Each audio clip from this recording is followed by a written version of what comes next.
मुंबई की life line यानी local train यूं तो रोजाना लाखों मुसाफिरों की सहूलत का सामान है, लेकिन अगर जिंदगी से बेपरवाह होकर इस पर करतबबाजी की जाए तो यही लाइफ लाइन डेड लाइन में बदल सकती है। दरअसल मुंबई के लोकल ट्रेन में करतब दिखाने वाले कुछ स्कूल के बच्चों से रेलवे पुलिस काफी परेशान है। बच्चों को लेकर सर कार्रवाई का तो कोई प्रावधान नहीं है, तो उनको सिर्फ हम चेतावनी, उनके पेरेंट्स को बुला के हम चेतावनी देते हैं। फिलहाल तो इतना ही हम कर सकते हैं। पुलिस बड़ों के खिलाफ तो कार्रवाई कर सकती है, लेकिन इन बच्चों पर वो किस तरह से कार्रवाई करे, ये पुलिस के लिए भी एक बड़ा चैलेंज है।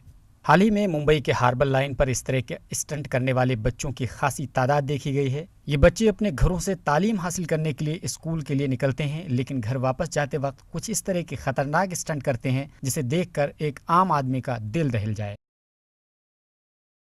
हमने अभी सोचा है कि अगर छात्र यहाँ के स्कूल के हैं, नज़दीक के, तो निश्चित तौर पे वो स्कूल में एक ड्राइव लिया जाएगा, एक प्रबोधन किया जाएगा कि ऐसे स्टंट करने से मौत ही हो सकती है। मुंबई लोकल ट्रेन में अपने दोनों पांव गंवा बैठे एक समाजी कारकुन ने रेल इंतजामिया को एक अहम मशवरा दिया है। जैसे अभी लोकल ट्रेन में एयर कंडीशन ट्रेन आई है, तो एयर कंडीशन ट्रेन होने से दरवाजे बंद होते हैं, तो कोई दरवाजे पे लटकने का सवाल ही पैदा नहीं होता है।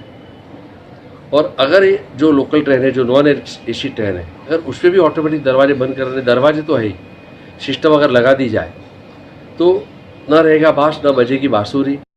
ईटीवी भारत के नुमाइंदे ने जब इस सिलसिले में मजीद तहकीकात की तो इंतहाई हैरत अंगेज आदाद-ओ-शुमार सामने आए। तहकीकात से इस बात का इंकशाफ हुआ कि सेंट्रल रेलवे में रमा बरस जनवरी से जून तक 267 लोगों की मौत हो चुकी है, और ये वही लोग थे जो लोकल ट्रेनों के दरवाजों पर स्टंट किया करते थे।